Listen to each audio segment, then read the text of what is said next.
Hey YouTube, this is Southern Prepper 1 and welcome to Boots on the Ground. My last Boots on the Ground was a couple days ago. I took a couple days off for Christmas. I hope you had a very enjoyable time with family and friends. Hope you had a Merry Christmas. But I'm eager to get right back into it. The funny thing was, when I did that last video, my power went out. It was only out for a little over 30 minutes and came back on, but it happened during the filming of the video. Then I was going to film today's video and the power went out again. Today's power was only out for about an hour and then it came back on. So that's the only really 2 times we had power outages. So we're doing fine other than the bitterly cold. I hope you're surviving. Some people have perished up north for sure in the Buffalo area. So hopefully you're weathering this cold weather and hopefully you're learning from it. You can improve your preparations. But let's get right into Boots on the Ground. If you have anything you could offer, send it to Southern Prepper 1, just the number 1, at yahoo.com. I appreciate all hundreds of texts and emails wishing me a Merry Christmas. I didn't respond back to all of them because I took the last 2 days off, but I appreciate every single one of them. Let's get right into it. The world faces a recession in 2023. Higher borrowing costs aimed at tackling the inflation causes a number of economies to contract. So this is definitely a world problem. This is coming from the Center for Economic and Business Research. So they're battling inflation right now, and the result of battling inflation could result in definitely a lot of problems with people. Pushing the interest rates up, inflation rates up, could slow things down dramatically. So just keep preparing for this, but this is going to be a worldwide problem. According to 14,000 customers in Washington State, they were impacted because of some vandalism at 3 power stations. Police said that it left thousands in the dark for a day or so. Also, there's an increase of vandalism or theft or just plain right sabotage on our infrastructure. I look at it 3 ways. I look at it as vandalism, just a bunch of people causing damage to something because they're there with no political motivation, just kids being kids or adults being stupid. I look at it then also as vandalism or stealing of anything of value to use and sell on the salvage market. So you have those people that want to salvage things and steal things that damage the infrastructure. And then you have people that are willingly wanting to damage it either for a political statement, be it on the left, be it on the right, doesn't really matter. So I look at things as 3 things. People want to steal to make a little bit of money because they're broke. People are just being stupid and want to vandalize something because they think it's cool. And then you have the third people that are trying to break, sabotage for a political purpose. This person says, thank you for your daily reports. I've been listening for a few months now and it's very helpful. I live in Taiwan, originally from the US. I always keep a small supply of medication like Tylenol on hand. Not long ago, before things got crazy in China with the widespread outbreak, I was at the pharmacy to get a few things and something told me to grab a few extra bottles of acetaminophen or Tylenol. A couple days later, things got crazy in China and then the next thing you know, people here were buying in bulk, and what they were doing is sending it back either to friends or family in China. Now this is in Taiwan, and a lot of people have business contacts, so this is also why they sent stuff back. Also, some people are just trying to basically make money. I also have a friend in China and asked about the situation on a few meds, and they confirmed it's hard to get there now, so everyone's trying to stock up in China on over-the-counter medication. However, in at least some cities now, the local governments are converting all of the now unused COVID testing booths or facilities into fever clinics to take the load off of the hospital. If a person is showing common symptoms of COVID, including fever, they can go to one of these clinics to get some meds, including fever meds. I don't know how widespread these clinics are, but hopefully they'll become very common because in the Chinese New Year that's starting in January, there'll be millions of people who will be traveling back home. The new situation in China will no doubt affect the world supply chain.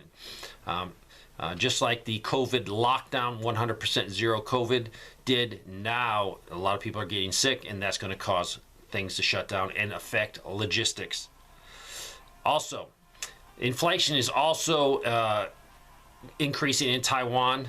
So they're also having problems with that. Also, they said on top of that, you have the PLO aircraft and often ships that go into the Taiwan Air Defense Identification Zone, a record 71 in just the past 24 hours. So this is definitely a problem. Things are tense. This person says, we woke up Christmas Eve morning to the power going out at 6:45 a.m. We were ready. It felt good to know all the preps for power were in place. Found out later that day it was rolling blackouts. Demand that morning was so great they had to cut off sections to prevent the system from crashing. Some folks with nothing but electric were out for hours. Most of these people got in their cars and they used their car to stay warm for this period of time. This was widespread. I had it in my area. Luckily, it wasn't affected by my area, but just a little bit away from here, I had family members that were without power because of the rolling blackouts. Also, a lot of people in Tennessee sent me information about rolling blackouts. It's sort of crazy. What would happen if they had the millions upon millions and millions of electric vehicles on the road and people wanted to use them? The power grid is not sustainable with more demand. The National Retail Federation estimates that shrinkage, and that's the industry word for people stealing, loss of inventory, accounts to roughly 1.4 of the total revenue in 2021, or roughly about $94.5 billion. And most of that is from the actual people stealing it. This person says our friend has been out of power for over 10 hours.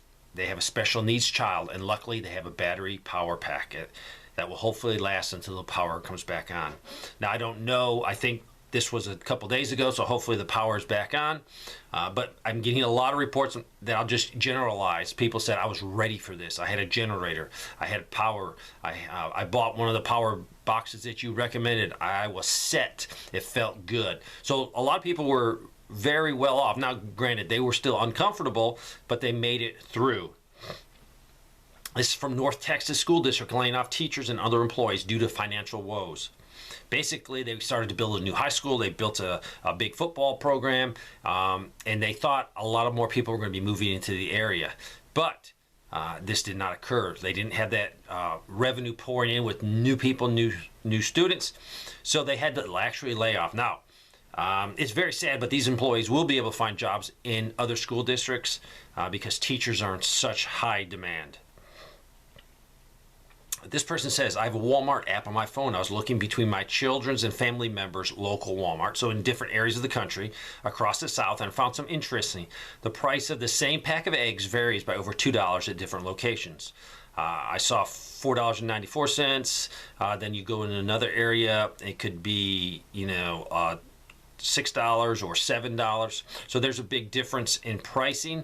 I found that to be true also in my local area. If I go 16 miles to another Walmart, the same milk is over $1 cheaper. A winter storm battered Buffalo, New York, and you probably saw that. A lot of people lost their lives. There's a lot of problems there. And then I received a lot of emails about widespread looting. Certain areas of the city decided to loot all their stores. So it's going to make it worse now because it's going to take time to get resupplied. Some of the stores I saw many videos on were definitely looted. People stole stuff, and then people just destroyed stuff, threw stuff on the floor, destroyed displays. If you're hungry, yeah, you're going to take some food. I understand that. But to go in there and just destroy. A lot of videos of people stealing TVs, not something they really need, so it's hard to justify, hey, I'm starving to death because of the storm. Bad situation. And this was a snowstorm. East Tennessee, we had to go into the ER today because my wife was experiencing chest pains, and we were worried it may be a heart issue. She was seen right away for an EKG, then back to the hallway to wait. Then she went for a blood draw, and then back to the hallway to wait. Then she went and talked to a doctor, back to the hallway to wait. So this is not the experience we expected in the emergency room. They said no rooms are available. I don't know if it's because they were busy or because if they're short staff. Luckily, everything came back negative. So hopefully they can figure out why they were feeling uncomfortable. But yes, medical system is collapsing in front of your eyes. This came from Virginia. A woman was murdered in her car right on the country road where we live, less than a mile from our home. We are out in the country. She was shot several times. They also said it seems to be about 3 to 4 shootings every week now. There were 2 recent occasions where a silver Jeep drove recklessly, had road rage, brandished a firearm. Just a lot of road rage. He actually pointed the gun out the window, and this is right near their house. And what they were saying is this used to not be like that. It seems most crimes are reported by our neighbors on our neighborhood list, but they're not reported to law enforcement. So just definitely an increase in crime everywhere. So be careful where you are. I want to share experience in Southwest Ohio. This was 2 days ago. My husband went to the Kroger to get gas for our backups. None of the pumps were working, likely due to the extreme cold. We were in the minus 20 with a wind chill factor. Went to the bank next to the Kroger to get cash from the ATM. It was not working as well. Luckily, the bank had a drive-through window open. We got some money. The next day we went to Meijer's for last-minute Christmas shopping. The store looked very bare, especially in the clothing area. We could see where shelves had been spaced out by marks on the floor. There was a lot of filler display, plastic containers, etc. As we were leaving, I noticed a large amount of trailers sitting in the parking lot. I don't know if they were empty or need to be unloaded. I've never seen this before. As a final note, our cable, phone, and internet service is out due to the cold. Unfortunately, we have heat and electricity with backups. Stay safe. This is from New York. There was a vendor who was selling cut-down Christmas tree every year in the parking lot at my local grocery store. I noticed as I drove by every day for the last few weeks that there were still a lot of Christmas trees.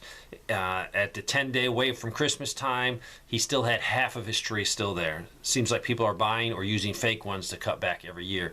I got another report from one that sells Christmas trees, and this year was terrible for them. Did not sell as many as they wanted to, and I believe it's from higher prices on everything. Plus, Christmas trees are expensive.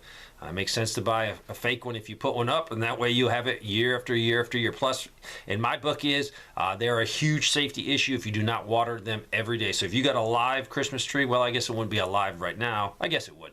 Water it daily. It is a huge fire risk sitting in your house. This is Northwest Arkansas. This is the Ozark Mountains. We had 3 days of terrible cold weather. One evening went down to -7, and our brand new heat pump couldn't keep up after it got down to 5 degrees. So we had to run our wood stove to supplement the heat. Thankfully, we made it through okay. But after 3 days of this weather, it seems every place in town had 1 or 2 more issues with busted pipes or broken heaters. Several restaurants in the area were closed because of broken pipes.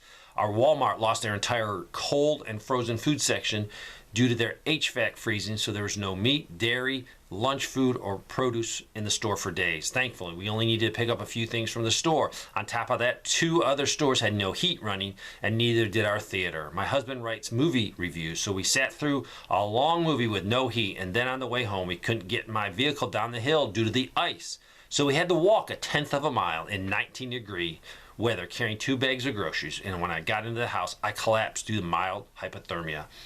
I was able to warm up without needing to go to the hospital, but it was a testimony to the danger of cold weather combined with getting old. What helped us get through the insane week more than anything was being prepared. We had a wood stove and plenty of firewood for the most part. We were stocked up on water and food and didn't have to venture out on the cold until today. Tell your subscribers, please, if you're getting older, please be aware that you likely won't be able to handle the cold temperatures as well as you used to, and to take extra care. We have a rural postal delivery once a week in Wisconsin. I think it's Danbury. There's 1 long route and 2 short routes. The regular carrier resigned over 3 weeks ago. Her sub is a regular carrier for the short route with no sub for her. So now she has to do it all. 1 day the long route, 1 day for the short route, 1 day for packages long, 1 day for packages for the 2 short routes. With the snowstorm for the last couple of weeks, we never knew when we would get mail. We could pick it up at our post office, which is 10 miles away. Being Christmas, the carrier is swamped with Amazon packages that needs to be taken up to the house and scanned. Many of the houses in our area have a quarter-mile driveway from the regular road. I hope the Postal Service compensate her for the extra miles and time being paid from Amazon. Also, rural carriers still have to use their own vehicles. Not many can afford a right-hand drive, so some straddle the central console. lots of hard on their back to get in and out of the vehicle. Good thing she is young. The postmaster said there's no one on the sidelines to hire for these openings. No one wants to be this far up north and just delivering mail. I thought the old post office bragged through rain or shine. Not anymore. I was a subcarrier for 12 years, I guess, as a substitute. No pension or benefits. I'm retired now. Oh well. So please don't get angry at your rural carrier. Most of the time it's not their fault for management problems. I work in long-term care facility in Union, South Carolina. Today I came to work, and this was a couple days ago, and found out that the pipe exploded. We had no water and limited power. Heat available only in a few places, and the temperatures are dropping. If you know of a plumber or an HVAC person in the area that might be willing to help 80-plus seniors and disabled people have the gift of water and heat, it would be awesome. I'm pretty sure the company would pay them. If you know of someone that could you send them our way? I saw this 2 days after because I took 2 days off. I felt bad, but terrible. I want you to remember that if you got loved ones in a facility, are they going to be taken care of in a worst case event? Now, granted, this was just a power outage and some water pipes broken, but in a real grid down event, you need a plan to go get your loved ones out of any assisted living or a nursing home. The cold has been ridiculous and the wind even worse. My poor chickens haven't even wanted to leave the coop in over 2 days, and my water heater hasn't been working because of the cold wind. I've been taking food and water into the coop for them, even though I hate to do that, but it's extremely in this extreme situation. It's supposed to warm up in a couple of days, so that will be a blessing. My upstairs pipe to the shower froze and burst yesterday, so that was no fun. In the process, I wanted to go ahead and change the shower valve out since it's been very stiff to turn. Well, another surprise. The cartridge broke in half in the housing. Mowing. Buy it for looks, buy it for life. Yeah, right. I got to get these plumbing issues resolved by tomorrow since company is coming over for Christmas. It's times like these I'm always saying to myself, it could be worse. I could be trying to sleep in a cold, muddy fighting hole, right? Yeah, buddy, things can always be worse. And I want you to remember that. Yeah, you might think, oh, it's terrible. I assure you, there's someone out there that's 10 times worse than you. So find something good. At least now he's going to have a nice new faucet on his shower. The last 2 days in Colorado, the Kroger and Safeway stores have been completely sold out of all brand and sizes of eggs. Upon asking the customer service counter rep about the outage, they consistently answer was avian flu. Had breakfast this AM at a local cafe and asked the owner how they had eggs and the store didn't. The answer made sense. Colorado legislation passed a law early in 2022 requiring that retail eggs sold after January 1st, 2023 must be cage-free chicken eggs. The grocery store have not been able to source some cage-free eggs yet. The reason the restaurant has access is their suppliers like Cisco were planning ahead and were able to source cage-free.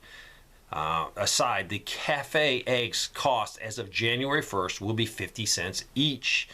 They joked around and said no order mistakes in the kitchen. Granted, at 50 cents an egg, that's a lot. As you can see, and this happened to a lot about Duke implementing their rolling blackouts. This person went through, this is our third outage in 6 days. Yesterday, we're out for 12 hours when a neighbor's tree fell on the power line. Last Sunday, it was out but had no explanation. We live in a small subdivision where everyone has 2 to 10 acres. Thankfully, we have a wood stove, alternative cook source, stored water, stored easy to prepare meals. We have a portable power station, 2,000 watts, that brewed my coffee. And they go on, and they're just saying you need to get prepared. We were able to prepare some of the meals for Christmas Eve because I had backup cooking. So think about this. Start getting prepared. If you learn something during this situation, act on it. Just don't say, dang, I wish I had this, or I could have changed this. If you know you need to make changes in your prep plan, don't forget about them. Write them down right now and follow through. Lastly, the Biden administration reportedly failed to send National Guard troops their final paycheck of the year during the week of Christmas.